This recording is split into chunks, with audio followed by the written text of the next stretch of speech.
if you've been thinking about doing it, or maybe if you haven't even been thinking about going to live on your own at all, either way, this is your sign.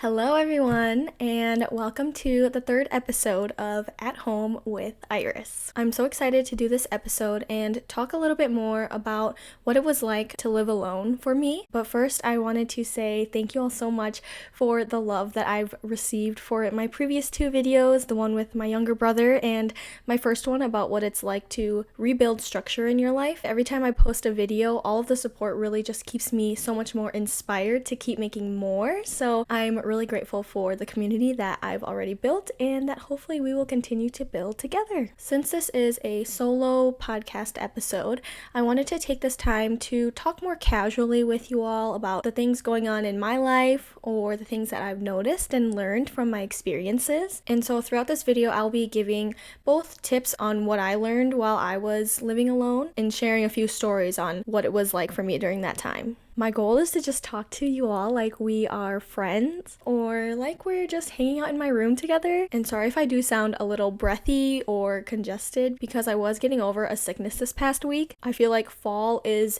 fully in effect, and with that comes the colder weather, the beautiful fall foliage, and also just more cozy vibes, I would say. But that also means it's time to get your flu shot.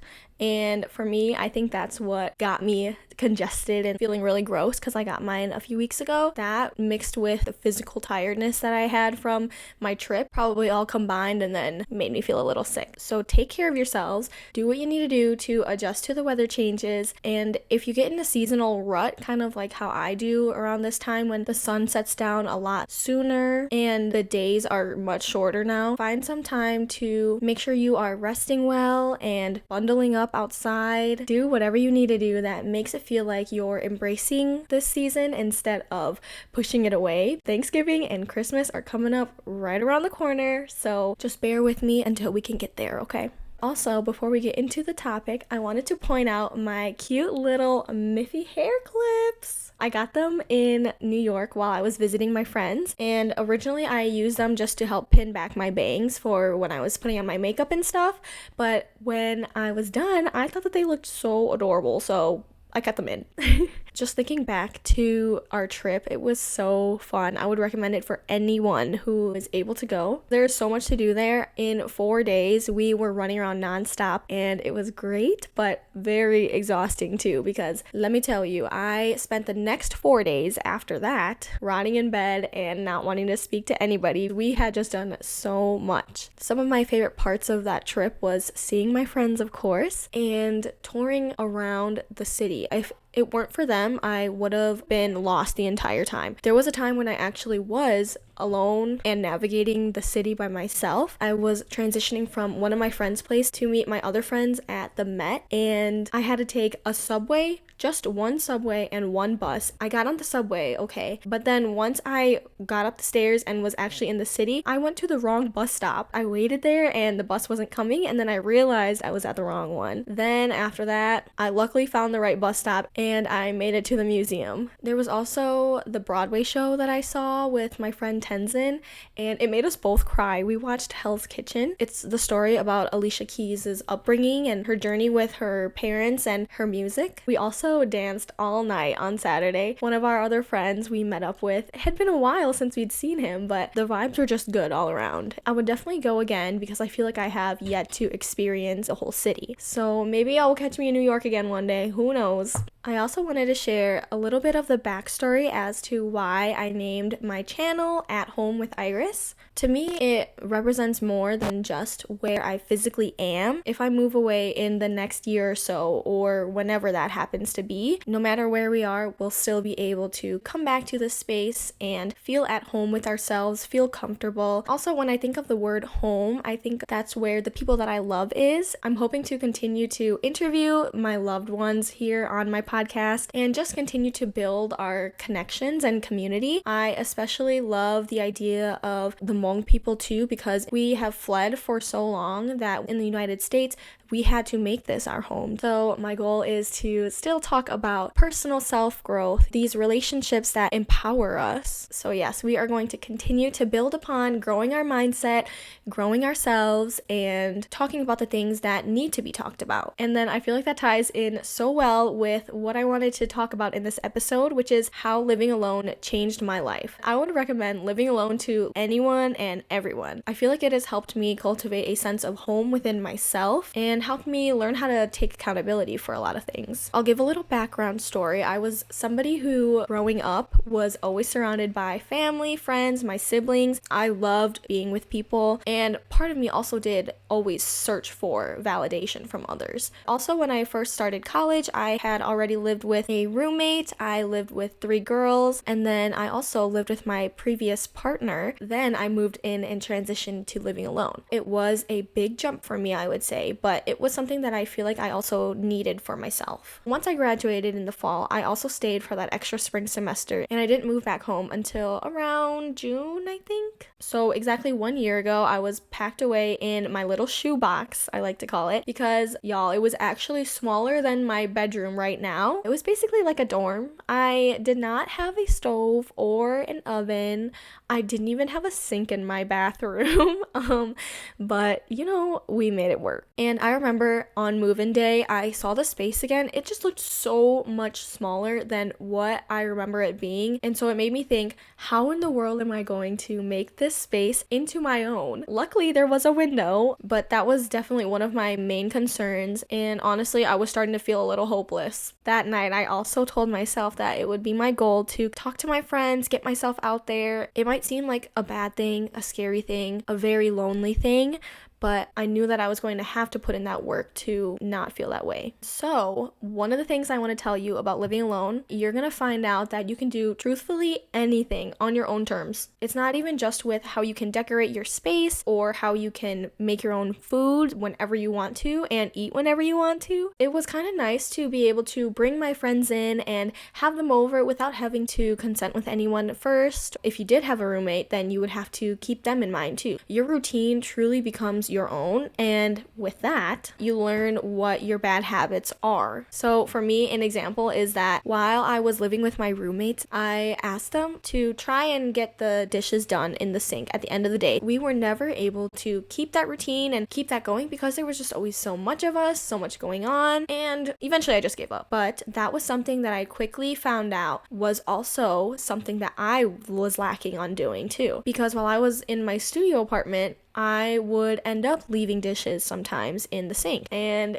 whose fault was that? It was mine. Eventually, I got into this routine of making sure that I got the dishes done by the end of the night. I had a really small sink too, so it really could only fit so much before you had to wash the dishes. But that's where I learned one of my habits. And in my house with my parents now, that's not an issue. That's just a small example. And it really shows how there's nobody to blame about anything besides yourself when you're living alone. I think that's when I really learned how to look at myself from an outsider perspective, and when I caught myself lacking the most too. It'll also just help you build more accountability for yourself and make sure that the things that you're asking from other people you're able to do for yourself too. Of course, sometimes you can feel really unmotivated to hang out with friends or make these big grand plans, but one of the things that my family and some of my close friends really helped out with was making the place feel like home right after I moved in. My aunts came to visit and they brought my little cousins and we had a really good time. We all squeezed into my little shoebox. My cousins and I laid on the bed together and we took these really funny Snapchat filter videos of everybody just filling the room with laughter. It made me feel like this place was mine again. Because honestly, I was a little ashamed of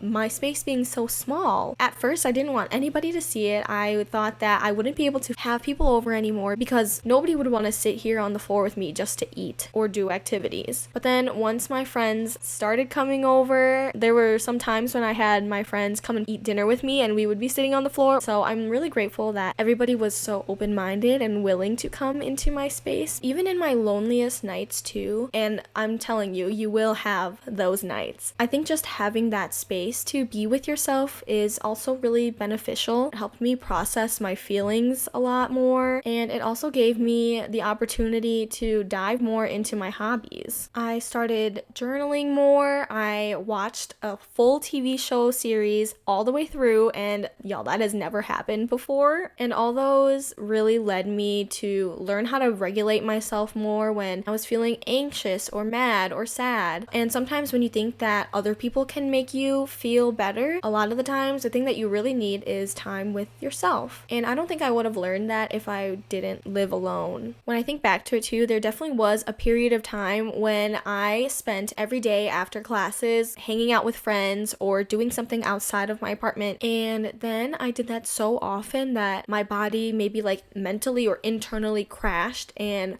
all I wanted to do was just be alone. I didn't know why or what was going on, but then I also learned how to balance my social life with my well-being and just listening to what my thoughts were telling me. I feel like I am just advocating for living alone because it lets you spend more time with yourself. I was so bored in my apartment alone too. I saw this video, I think it was a TikTok, about how when you feel the need to be validated by somebody or be in like a romantic relationship, that just means that you need to dive into your creativity. And that really hit me because I didn't start thinking about any of this until I was sitting alone bored in my apartment. And look where it's gotten me now. I think it's super fun. If you've ever wanted to try to do things on your own, like take yourself on dates, living alone, it forces you to do that basically. Within the first week of me living there, I took myself to this park that was outside of our campus that I've always wanted to go and visit. All of a sudden I had the time to. It was, I think, my first solo date that I've ever gone on since I had gone to college. If the thought of living alone also makes you feel really uneasy or unsure of how it will play out or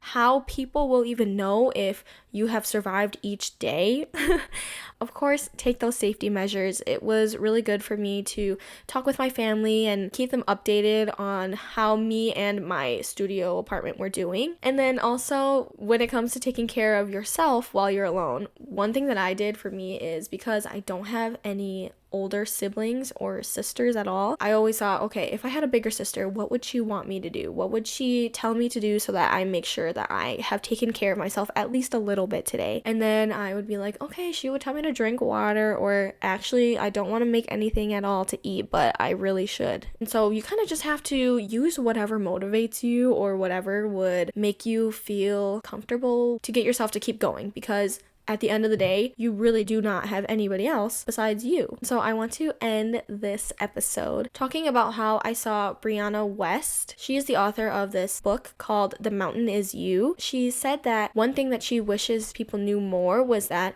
there is so much good yet to be learned that you don't even know about yet, and that you don't even know exists for you. So it's hard for you to know that you even want those good things until you take that leap and it happens. And so for me, I think one of those things was taking that leap to live alone. It was something that I never imagined myself to do, but if anybody right now is currently living alone or thinking about it and they just want somebody else to talk to or relate to, I would love to talk more about what I can do to help you all. And yeah, we are going to go into the words of affirmation for the episode. The words of affirmation for today are, I am creating my own opportunities. All right, let's say it 3 times. 2 more, y'all. I am creating my own opportunities. Last one, I am creating my own opportunities. There we go. That was the end of the episode. Let me know how you all enjoyed it. If you like this more talkative, casual episode, I will try to share more of my personal being with you all. I am excited to just keep growing, keep learning. Please let me know if you have any feedback, comments, or topics that you would like me to cover. In the next few episodes, I plan to have my parents on my podcast, and I'm really excited for those. We're going to be talking about topics within Hmong women and Hmong parenting and how they have grown their community up to what it is now. My parents are people that I look up to so much, and they inspire me, and so I hope you're all able to keep tuning in and listening to the podcast. Thank you all again. I will see you next time. Okay? Bye. Love you.